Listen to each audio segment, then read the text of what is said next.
की आम्ही प्रश्न विचारतोय निवडणूक आयोगाला, आम्ही टीका करतोय निवडणूक आयोगावरती, पण त्याचं उत्तर अपेक्षित कोणाकडनं आहे आम्हाला? निवडणूक आयोगाला. उत्तर देतंय कोण? निवडणूक आयोगाचे मालक म्हणजे भाजपा. आम्ही प्रश्न भाजपाला विचारतच नाही आहे ना.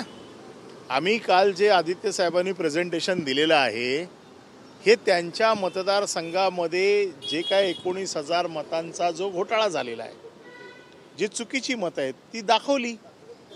आणि एखाद्याची चूक दाखवणं हा काय गुन्हा आहे? याच्यात कुठला आलाय पप्पूपणा? आता ही मिरची भारतीय जनता पक्षाला का लागावी?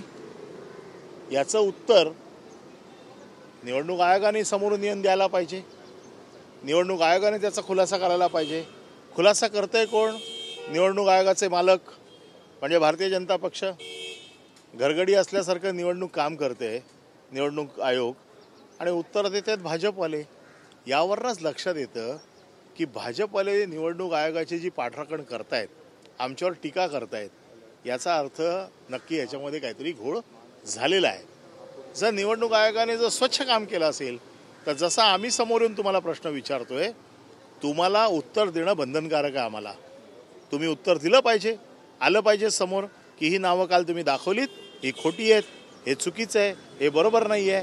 याचा खुलासा करायला पाहिजे कोणी? निवडणूक आयोगाने. खुलासा करतंय कोण? मुख्यमंत्री. मुख्यमंत्र्यांना आव्हानच दिलेलं नाही आहे ना. आव्हान दिलेलं आहे निवडणूक आयोगाच्या कारभाराला. निवडणूक आयोगाचे मालक मुख्यमंत्री आहेत का? तर नाही. मुख्यमंत्री का उत्तर देतात त्यांचं? त्यांना एवढी मिरची का लागलेली आहे? त्याचं उत्तर निवडणूक आयोगाने दिलं पाहिजे आणि निवडणूक आयोगाला हे प्रश्न विचारलेले आहेत. धन्यवाद. 1 नोव्हेंबरचा मोर्चा म्हणजे कव्हर फायरिंग आहे असं. 1 नोव्हेंबरचा मोर्चा म्हणजे सत्य, जे काय घोटाळे झाले आहेत ते लोकांच्या समोर मांडलं. कसं मतांवरती दरोडा पडलेला आहे, मतांची चोरी कशी झालेली आहे हे आता आम्ही वारंवार सिद्ध केलेलं आहे. परंतु या बाबतीत मतदारांना देखील कळलं पाहिजे की माझं जे लोकशाहीने मला मतदानाचा जो काय अधिकार दिलेला आहे, या माझ्या अधिकाराची चोरी होते.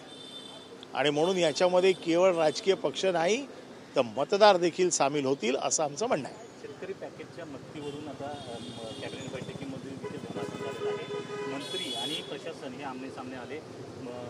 मंत्री मदत व पुनर्वसन मंत्री मकरंद पाटील यांनी प्रशासनावर आरोप केला की मदत शेतकऱ्यांपर्यंत अद्याप पोहोचत नाही. याचा अर्थ की कुठेतरी जो समन्वय आहे सरकार आणि ह्यांच्याकडे शेतकऱ्यांना द्यायला पैसेच नाही आहेत. हे किती खोटं जरी बोलले, किती जरी काही आव आणला तरी हे सरकार खडखडाट झालेलं सरकार आहे. यांची तिजोरी रिकामी झाली आहेत. दात करून पोट भरण्याचा प्रयत्न करतायत. प्रशासन शेवटी सरकारच्या इशाऱ्यावर काम करते. प्रशासनावरती सरकारची पकड नाही आहे म्हणून शेतकऱ्यांपर्यंत पोचत नाही. आणि बरोबर गँग ऑफ वसेपूर घेतलेली असेल तर यांच्याकडनं काय अपेक्षा करणार तुम्ही? मुख्यमंत्री हतबल आहेत. मुख्यमंत्र्यांना सगळं कळतंय की आपण काय करू शकत नाही, हतबल आहेत. आणि म्हणून मग ते निवडणूक आयोगावरती उत्तर द्या, याच्यावर उत्तर द्या, याच्यात बिझी आहेत. शेतकऱ्याला पैसे कशा हातात मिळतील याच्यावर बोला.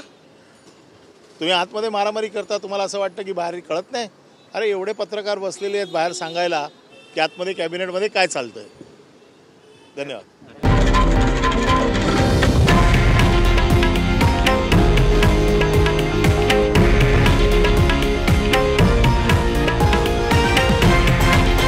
हे आहे देशातील नंबर 1 न्यूज नेटवर्क आणि आपण पाहत आहात TV9 मराठी, एकमेव.